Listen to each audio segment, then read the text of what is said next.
अरे नालायका, तुझ्या डोक्यात काय गू भरलाय का? तुला मी किती वेळा सांगितलं मला डायरेक्ट कॉल करू नकोस म्हणून. तुला समजत नाही का रे बिंडो? तुला थांब, माझा इंगा दाखवते आता. माझे घरचे चाललेत बाहेर. मम्मी आले. काय रे कुत्र्या, जेव्हा मी तुला सांगते का कॉल कर तेव्हा तुझ्याकडे टाइम नसतो, आणि जेव्हा मी सांगते का आता मला बोलणं पॉसिबल नाहीये तेव्हाच तुला नेमका कॉल करायचा असतो. का बोल, काय झालं? बिल्डिंग खाली उभा आहे आत्ताच्या आता, मला भेटायला ये. कशाला? गू खायला भेटायला येऊ तुला? भांडण सॉल्व करायचे. तुला आता टाइम दिसतोय का रे मूर्खा? तुझ्या बापाची प्रॉपर्टी आहे का? मी जेव्हा बघावं तेव्हा मला बोलवशील आणि मी येईल? बापाने विकत घेतलंय का तुझ्या मला? ठेव पण. काय बोलला? तमाशा घालीन. घाल तमाशा, तू घाल, मी पण बघते आज. नाही, तुला लय इम्पॉर्टंट बोलायचं ना माझ्याशी. तू आज बोल. तू काय बोलायचं ना तुला? बोल, ऐकते मी. बोल.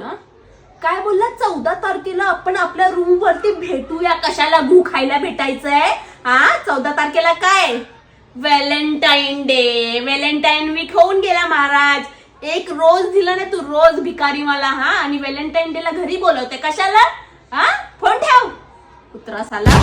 काय रे, मला एक गोष्ट सांग. तू काय पार्ट टाइम बॉयफ्रेंड वाला काय जॉब वगैरे करायला लागलायस का? काय झालं म्हणून काय विचारतोय? तुझ्या सगळ्या भिकारचोट मित्रांच्या गर्लफ्रेंडला तू का सोडायला जातो? तुझ्या गाडीतलं पेट्रोल भरून माझा बँक बॅलन्स झिरो झाला. त्या भावांना सोडायला जातो. त्यांनाच सोड. मी तुला सोडून देते आज. ब्रेकअप. तुला सांगितलं ना, ब्रेकअप म्हणजे ब्रेकअप. कळत नाही तुला? काय बोललं? तू 100 वेळा ब्रेकअप केलंस आणि 100 वेळा परत आलीस. या टायमाला फुल अँड फायनल वाला ब्रेकअप. सॉरी बिरी आता बोलायचं नाही. तुझं सॉरी घाल तुझ्या गाडीत.